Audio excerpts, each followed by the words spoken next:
This program is a part of the Full Press Radio Network. Find this and all of Full Press Coverage's shows on fullpressradio.com or free on the Full Press Coverage app, available now on the Apple and Google Play stores. This is Hall of Famer Alan Faneca, and you're listening to Ira and Clark on the Eye Test for Two.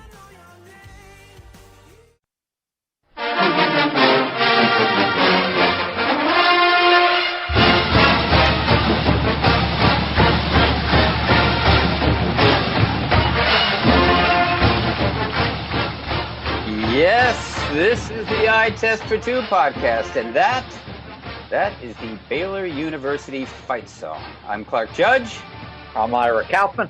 And we're joined today by the Baylor Band and, of course, our Hall of Fame producer, Mr. Ian Glendon. Now, Ian's always here, but the Baylor Band, not so much.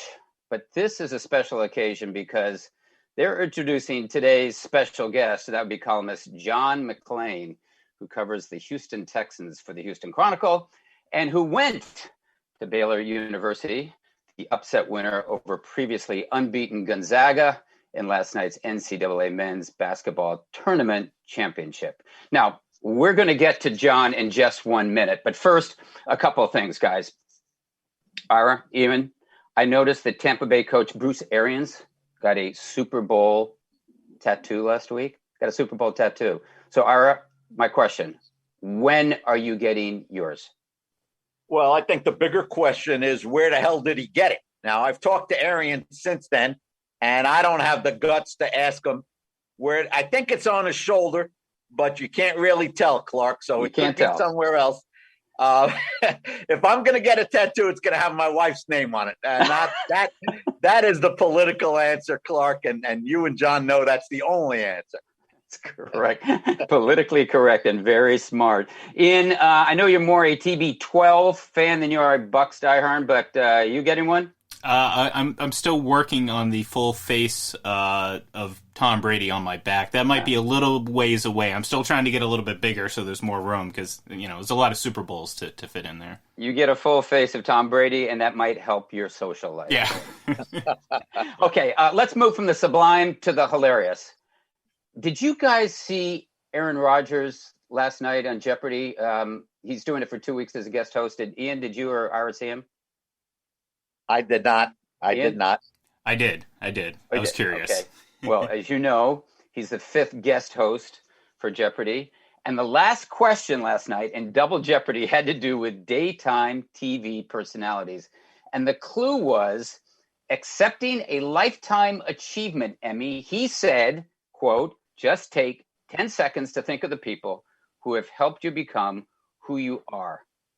So they had 30 seconds, but Ian, you don't. Let's go immediately to the audio to see what the defending champion answered. Over to our two-day champion on the end. Scott, did you come up with the correct response? Who wanted to kick that field goal?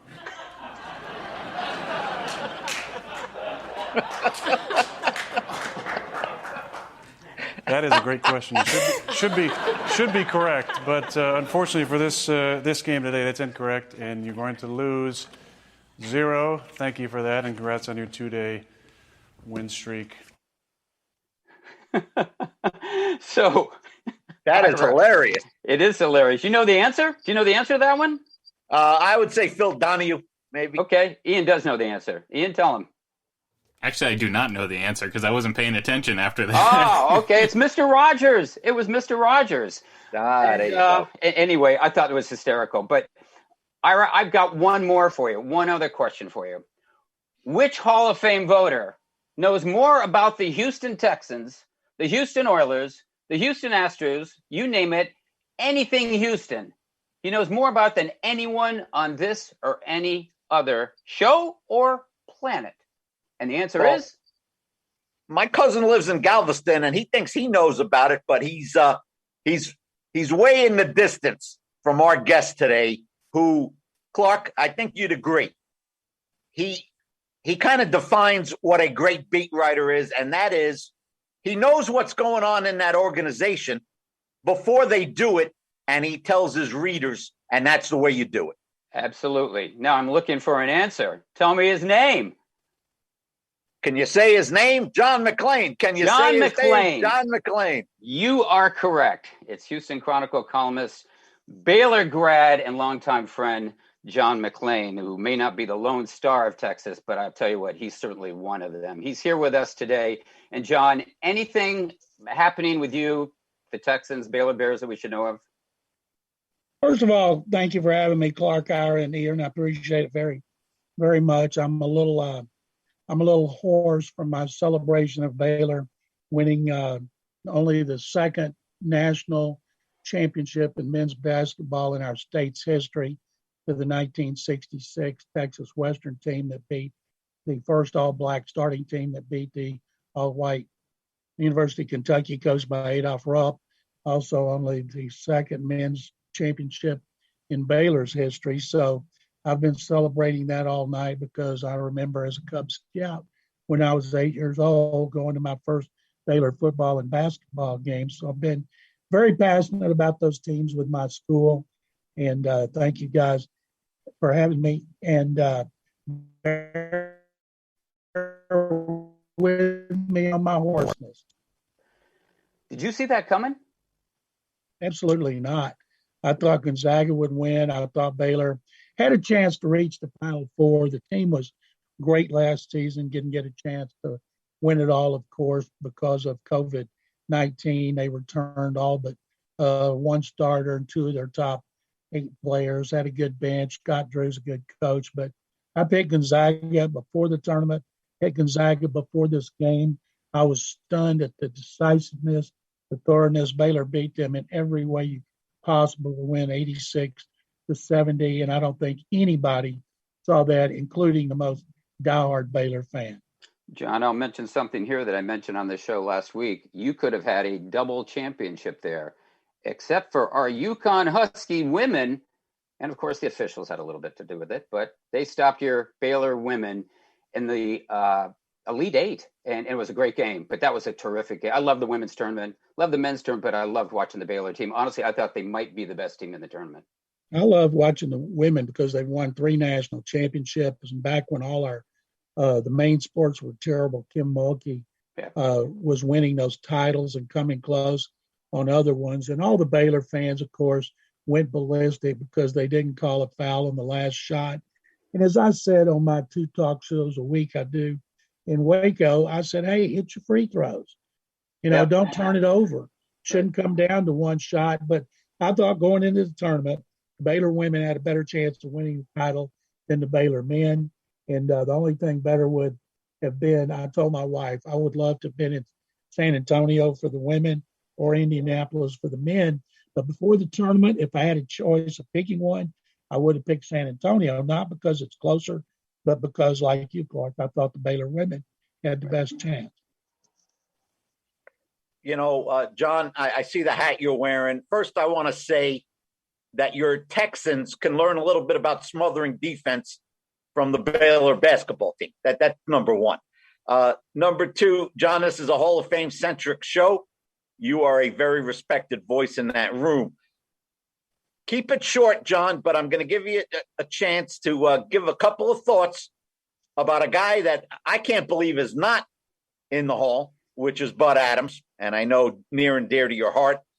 And John, on the 2022 ballot, I assume he'll be on there, and I assume he'll be a finalist, is one Andre Johnson, who was one heck of a wide receiver.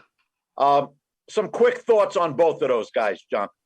Well, first of all, Bud Adams, there's a lot of things people don't know. And on the centennial presentation, I did everything I could. The first person Lamar Hunt contacted about forming a new league was Bud, and they announced it in Bud's office here in Houston.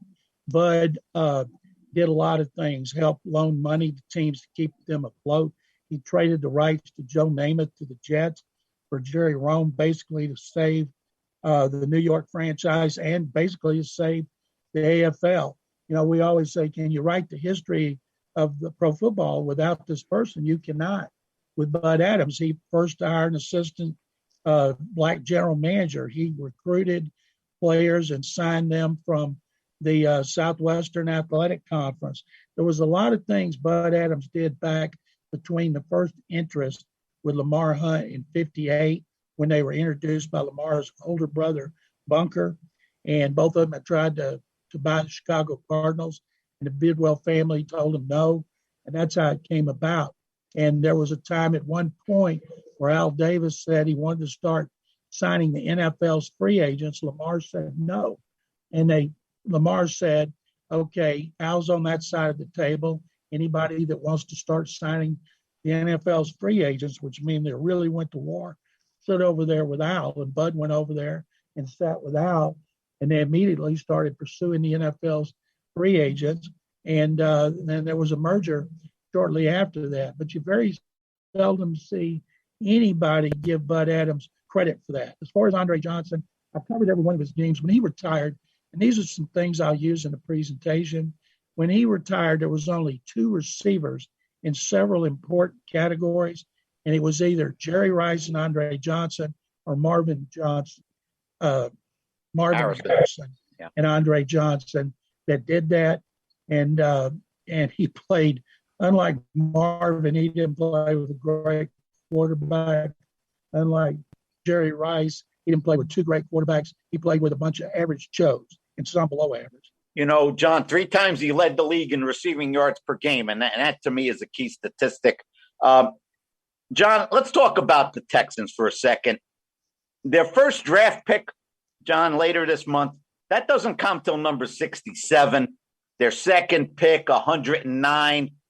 So, John, what is the Texans fan reason to believe that this team can rebuild in any kind of quick manner? They don't. They won't. They're terrible.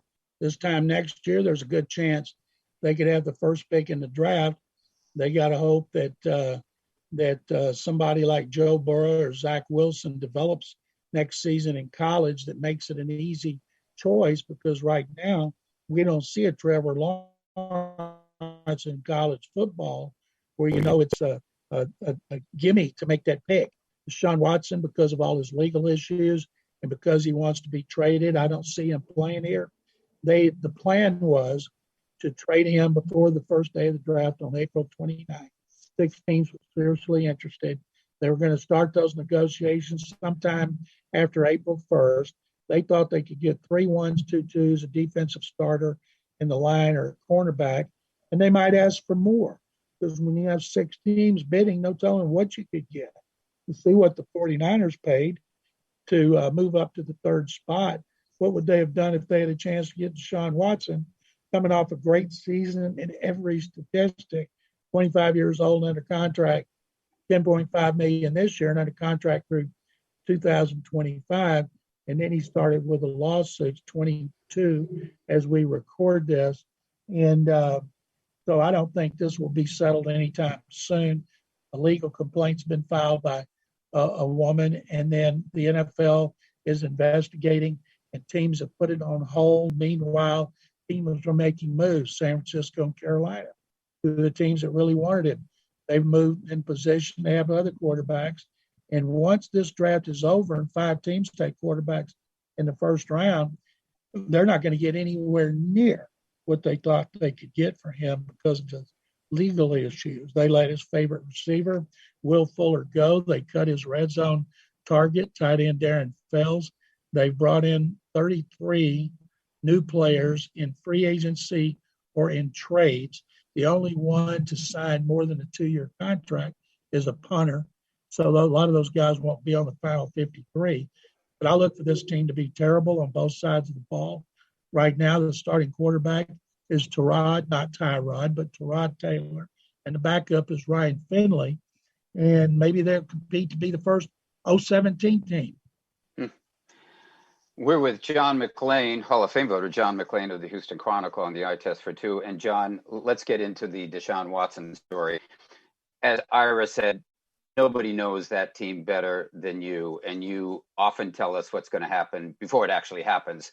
So if you could look into your crystal ball for this year and tell us how this thing will play out. At the end of the season, is he a member of the team? During the middle of the season, is he a member of the team? And what do you think the chances are now of his getting traded?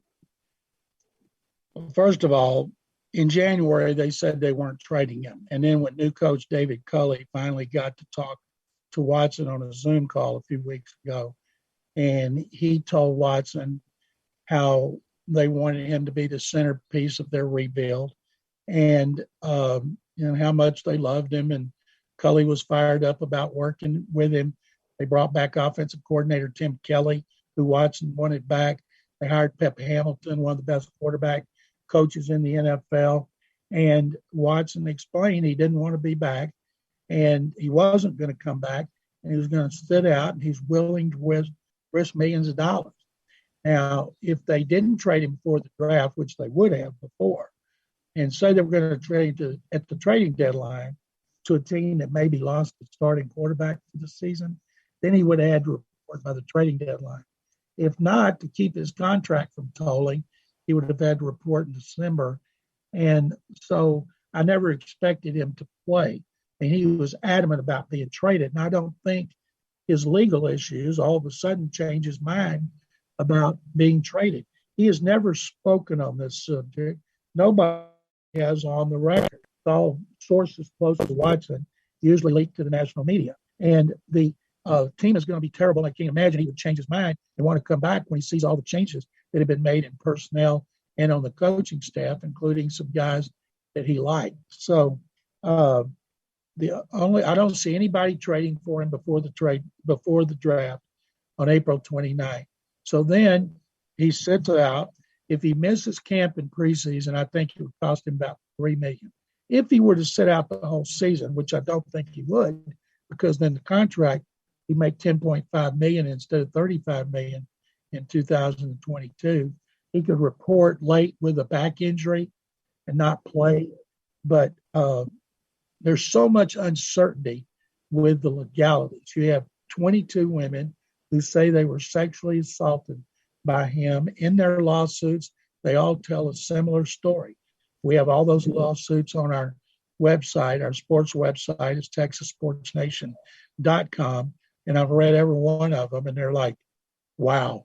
And then the plaintiffs are represented by a high-profile, big-time attorney, Tony Busby, well-known in Houston and Texas. And then Watson hired Rusty Hardin, who is the attorney to superstar athletes. And last week, he produced 18 women stepping up, using their names, that said they had massages from Watson, and he behaved appropriately. And then Jenny Ventress of Sports Illustrated interviewed a woman who was not part of the plaintiffs right now. And so that's 40. That's 40 masseuses over the last 2 years. And you guys know players get a lot of massages. They usually have one person or maybe two. So most people believe he's going to be suspended under the personal conduct policy. As you guys know, you don't have to be convicted. Charges don't have to be filed. But it's a matter of how long the suspension is. And he would appeal. What would be best for Watson, I think, assuming this is not behind him, when they start getting paid, they're going to be paid over 36 weeks instead of 17, have Goodell put him on the commissioner's exempt list.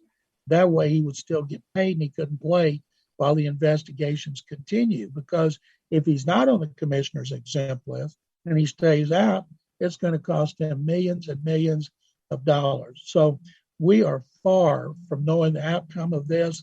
I believe he will be traded. There's no way they're just going to out and out cut him and have to eat all the dead money that they would have to.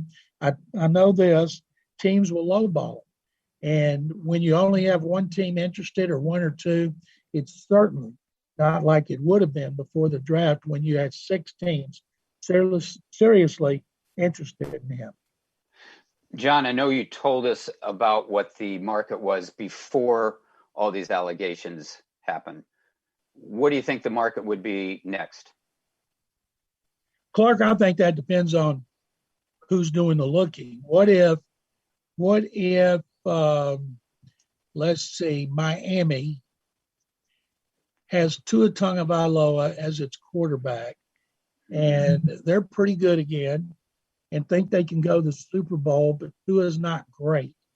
and maybe he's kind of disappointing in his second season. He doesn't take a step up, or what if he suffers a season-ending injury, and they have a chance to trade for Watson, and they still have a lot of picks.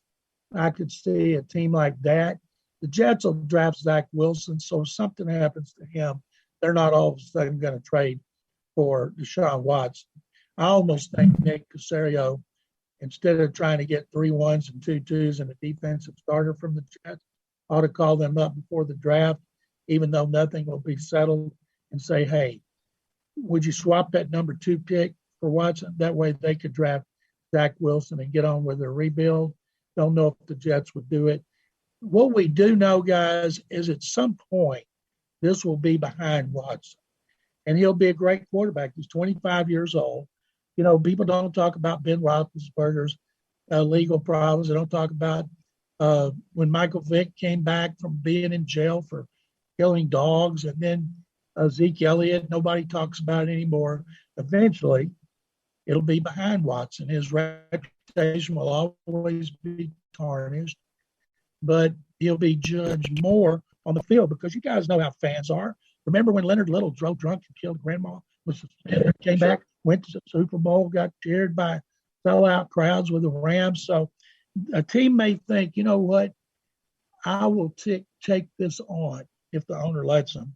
I'll take this on and then think about when it's all behind him, we're going to have a great quarterback. He has a no trade clause, but I don't see at this point, I would imagine, I don't know, but considering all the negativity here, that Watson this would only make him more determined to be traded. But I don't see the Texans just giving him away. It was an unprecedented situation before the lawsuits. Now it's like double unprecedented. John, speaking of ownership, you had a good relationship with Bob McNair. John, we're realistic. He wasn't a perfect man. He made his mistakes. But, John, he represented consistency. He had patience. And he set a good tone overall for the organization. Now there's Cal McNair. How much of this change since Bob passed on is reflected in the troubles of this organization? Cal McNair took over the franchise in 2018 when they were 11-5, won the division. He was over it in 2019 when they were 10-6 and won the division, and nobody had a problem with him. Then last year they bottomed out, and people understood when he fired Bill O'Brien, he was never more popular. People were so happy, but they don't like the fact he kept Jack Easterby, the executive vice president of football operations, who was instrumental in the hiring of Nick Caserio. I got no problem with Caserio. There wasn't a personnel director out there more deserving of being a general manager after 20 years and 6 Super Bowl rings with the Patriots. So he was ready. He made bomb out. First time he's ever had final say. But I like that hiring. And he admitted in his initial news conference, he and Easterby are good friends from their 6 years together with the Patriots. And Easterby basically runs the organization except for personnel. And people are just livid that Cal McNair has given him that authority, and that Cal McNair and his mother, Janice, the controlling owner, and his wife, Hannah, that they believe in Easterby and they support him as much as they do. But the McNair family, their philosophy has always been, give them a lot of money, hire people you think are good, give them the resources to do their job, keep up with what's going on, but don't interfere with decisions, like a trade of DeAndre Hopkins. And last year, they spent more money on players than any team in the league. They've been paying 3 general managers. At one point, they were paying Rick Smith, Brian Gaine, and Bill O'Brien. Now they're paying Brian Gaine, Bill O'Brien, and Caserio. He signed a 6-year, $30 million deal. So the McNairs spend a lot of money, and they stay out of it. And right now, they're getting a lot of heat because of Easterby, and that's the only reason. I have no issues with Cal McNair running the team other than his support of Easterby. John, what's your early feeling, snapshot of David Culley. He's not a figure that seems to be very, charming and gets talked about a lot. Part of it is, this is a 4-12 football team. But, John, what do you know about Culley, and does he seem to be the type of guy that can oversee a rebuilding program? David Culley had coached 27 years. He spent most of his career with Andy Reid. Then he worked for Sean McDermott and then John Harbaugh.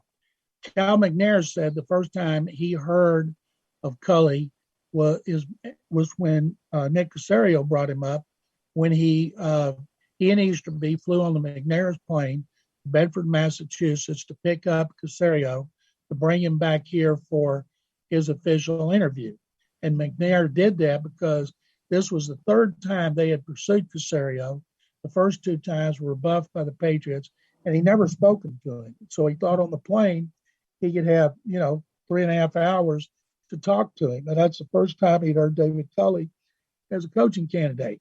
Now, I have no idea what Caserio saw or heard about Culley to give him his first interview as a head coach. After his first interview, Cal McNair told me, I really like this David Culley. And I didn't pay attention to it.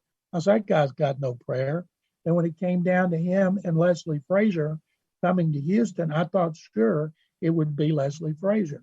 One of the things I've learned about Culley, and I've called people that have coached with him, people that played for him, I've done columns on them. He's a great guy. He's got a great personality. He's 65. I'm older than him, and I wish I had his energy. He's so excited to be a head coach.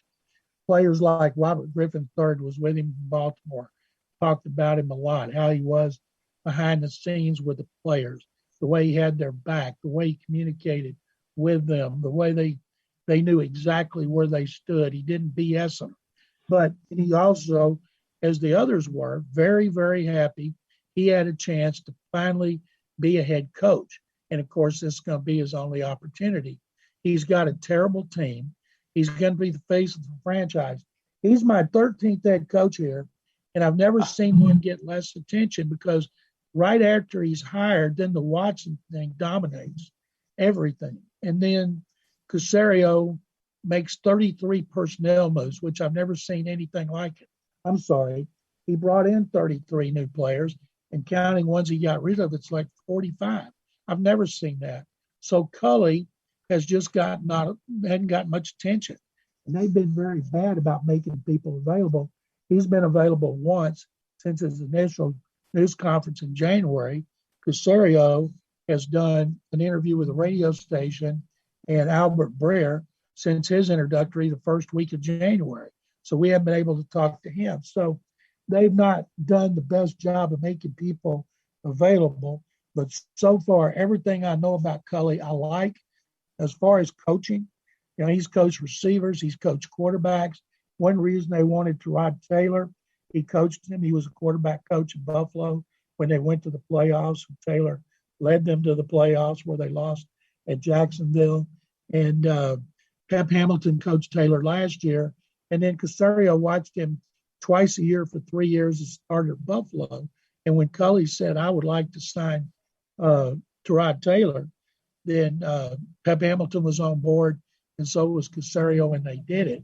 So I don't know how much behind the scenes he's involved in personnel right now. I think it's mainly Caserio and the personnel department and the scouts. But I like the fact he hired Lovie Smith. Ira, I know you know Lovie very well, and I'm assuming you think that's a good hire. And I think it's a great hire. And but we'll see how it plays out. It's not going to be fair to judge him as a coach with a team this bad that could be pushing to break the all-time record for the worst. They finished 2-14 two times. Both times there was not a quarterback worth the first pick, so they drafted Mario Williams, and then they drafted Davion Clowney. And then the only time they did draft a quarterback first overall was in their inaugural draft when they drafted David Carr, and that didn't work out either. John, last one for me. Thanks so much for doing this, for your time. I know you're real busy.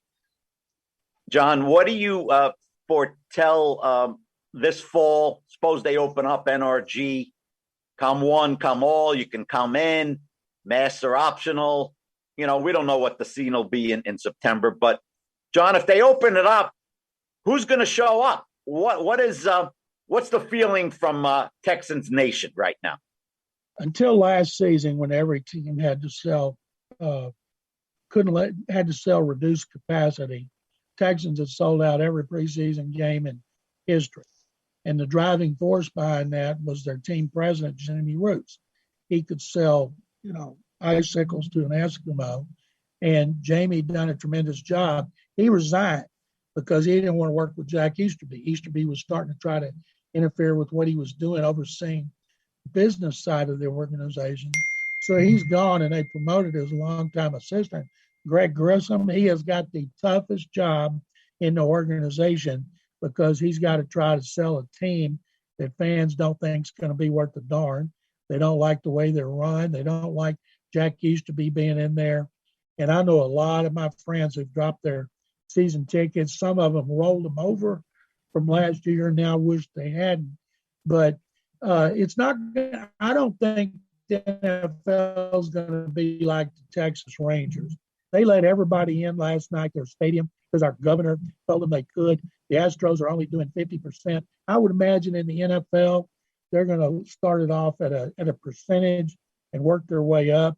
And that'll be good for the Texans because I don't see them drawing anybody because people are so down on the team. If Watson was back, of all the quarterbacks I've covered going back to 1977 with Dan Pastorini, I've never been as captivated by a quarterback as I am Deshaun Watson. When he takes a snap, I love to watch it, whether he is getting sacked, running away from a sack, getting hit, throwing, running. He's just a mesmerizing player. And I think the next time I see him on the field, it's going to be with another team. So this is going to be a hard sell era, a really hard sell. Then what they better be shooting for is 2022, where people have some hope, because right now they don't know enough to have hope. John, a couple last ones for me. You talked about the Texans trading him, and you think the likelihood of that is good.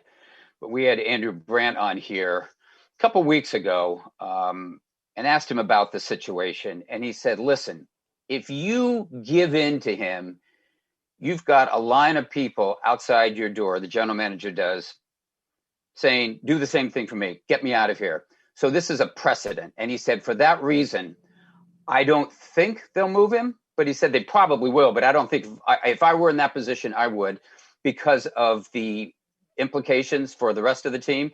And he said, secondly, he's got to understand he doesn't have the leverage. They do. He can sit out the season, but they can play. He's not getting any money. They can play. How do you respond to that? I have great respect for Andrew, who has been on the record the entire time as they would not trade Deshaun Watson. Yeah. He has said that many times.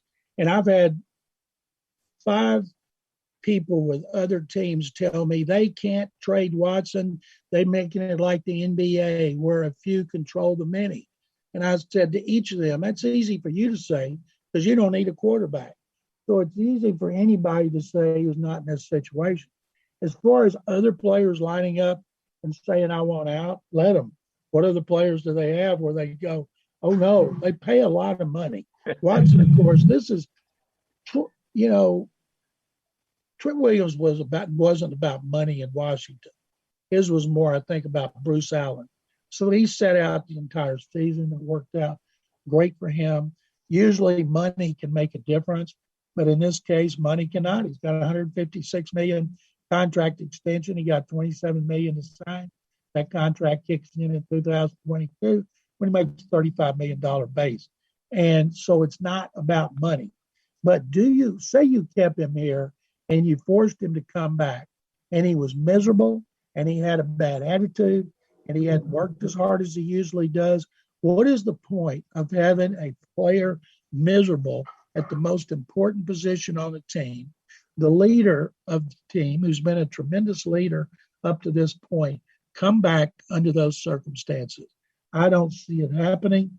I think anybody else, if it was that circumstance and we're undergoing what the Texans are right now with Watson pre-demand and his legal issues, I think people might be a little more understanding about why they would move him. And the last thing, how's this going over with Houston fans, with Texans fans? Are they lining up behind him, or are they saying, get him out of here? How's this going on or going down with those fans? Before the lawsuits, people were, I would say, is 90% on Watson's side, and that they blame the Texans for making him feel this way. And so people were blasting the Texans. And Jack Easterby gets blamed down here. It's like what Bill O'Brien, when he got fired, Easterby now gets blamed for mosquitoes, humidity, traffic jams, and everything else we have down here. It's Jack Easterby's fault now that Bill O'Brien is gone. And so the fans, there's a lot. And the way I judge it, calls to talk shows. I do a mailbag every Friday that's on our Texas Sports Nation website. And I'm very careful about what I allow to run. And as I say, the accusers deserve their day in court. They deserve to be heard. Every one of them to be correct. Watson is innocent until proven guilty. He could be right. None of us has a clue what went on behind closed doors. So we tried to be very fair about it. But more and more people now are blaming Watson. And I think that's why I think as time goes on, you're going to see more of that. How many times we've seen a player want to be traded and fans turn on him, especially if it's a good player. That's the way usually fans are. So it's an unprecedented situation for the trade demand of a great young quarterback at the height of his career, and now because of the legal ramifications.